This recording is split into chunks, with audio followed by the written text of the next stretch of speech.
Na msikuwe confused na hii maneno ya Raila kusema hatujatoa candidate nini. Huyu mzee ni mjanja sana. Pale kwa Ruto ametengeneza group mbili. 2 groups. Ni mzee mjanja.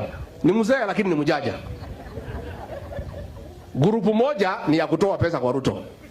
Ile akina Junet kumsifu broad base nini ndio pesa itoke na viti na ile mambo wamehiadana na Ruto. Na kwa sababu anajua Ruto pia ni conman, hawezi timiza ile mmekubaliana, ameuda group nyingine ya kina Sifuna ya kupiga kelele.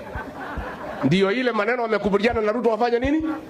Sasa hii umeona akisema ati hawajaamua kama ODM itasimamisha mtu, ni cheki yake ilikuwa imechelewa. Sasa imetoka, si amenyamaza? Si amenyamaza? Hiyo ndio mchezo Raila anafanya pale. Ako na 2 teams. But I want to confirm Ruto amesema. Na aliniambia mimi nikiwa naibu wake. Hii mzee anaitwa Raila ni mtu ya pesa. Nikiwa na pesa atafanya vile mimi nataka. It has come to pass. Huyu mzee atakuwa na Ruto. Ruto atamlipa, watakuwa pamoja. Lakini ni mzuri so that the people of Kenya can deal with William Ruto and Raila together, one touch, tumaliza na shida ya Kenya. Si ndio?